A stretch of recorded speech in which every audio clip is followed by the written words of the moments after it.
প্রিয়জনের পছন্দের দাম দিতে গিয়ে আমরা মেয়েরা কতই না পরিশ্রম করি। আসসালামু আলাইকুম। সবাই কেমন আছেন? আশা করি আল্লাহর রহমতে ভালো আছেন, সুস্থ আছেন। চলে এসেছি আজকে আরেকটি নতুন ব্লগ ভিডিও নিয়ে। আর আজকে শুরুতেই থাকছে কয়েক রকমের মাছ। মাছগুলো আমি ছাদে বসে থেকেই কেটে বেছে ধুয়ে পরিষ্কার করে চলে এসেছি নিচে। আর এসেই সকালবেলা যেহেতু খুব সকাল সকালে আমি জুবের আমরা কেউ খাওয়া দাওয়া করি না। ওর আব্বুই শুধু খায়। তো মা ছেলে দুজনকেই খুব খিদা লেগেছে, তাই তো ভাবলাম যে একটু ভাত আছে তো ভাতগুলো ভেজে নিই। তাই তো ভাত ভাজতে চলে আসলাম। তো এখানে আমি ভাত ভাজছি, আর এই ভাত ভাজার ভেতরেই আমি দিয়ে দিলাম কয়েক পিস মাংস ছিল আর কয়েক পিস আলু। ভাজা ভাতে দিয়ে দিলাম একসঙ্গে, সুন্দর হয়ে যাবে।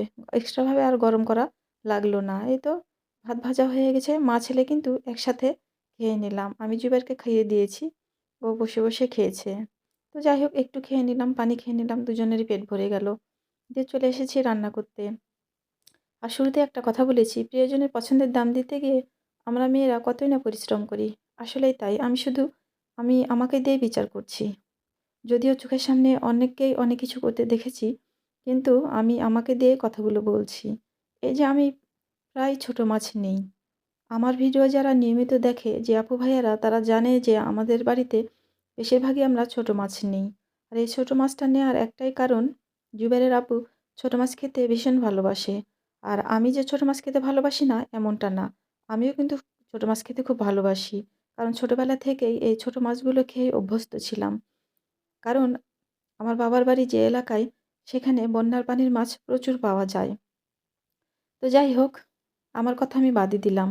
এই ছোট মাছগুলো এত কষ্ট করে পরিশ্রম করি সন্ধ্যার সময়, রাত্রের বেলা, যখন তখন শুধু জুবাইরের আব্বুর জন্যই।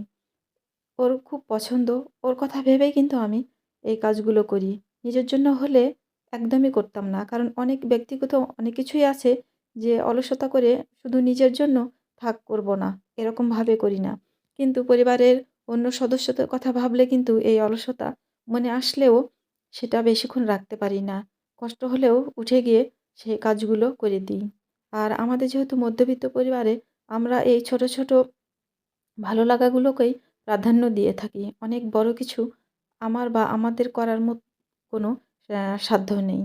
তো যাই হোক, অনেক আপু ভাইয়ারা আছে, তারা হয়তো অনেক দামি কিছু, অনেক বড়, বড় কিছু হয়তো তাদের প্রিয়জনদের জন্য করে। তো যাই হোক, আমার কথা যেহেতু বলছি, তাই আমার কথাই আমি বলি। তো ওখানে আমার মাছ রান্না করা হয়ে গেছে। মাছ কিন্তু আমি টমেটো দিয়ে রান্না করেছি। আর এখানে একটা অন্য রকমের সবজি রান্না করছি। আর অন্য রকম সবজি বলতে, শীতের সময় তো সব সবজিই আমরা সবাই খাই। এখানে আছে কিন্তু পাতাকপি, যেটা বাঁধাকপি। এই পাতাকপিটা আমি পেঁয়াজের ফুল, আলু দিয়ে আর কাঁচা টমেটো দিয়ে কিন্তু সুন্দর করে আগে সেদ্ধ করে নিয়েছি, তারপরে তেলে দিয়েছি।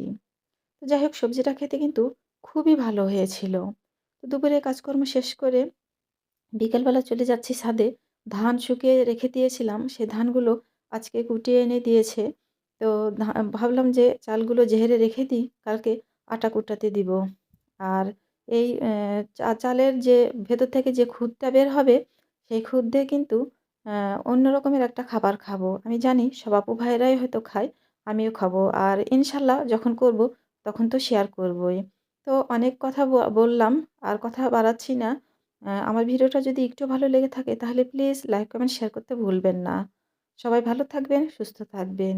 আল্লাহ হাফেজ।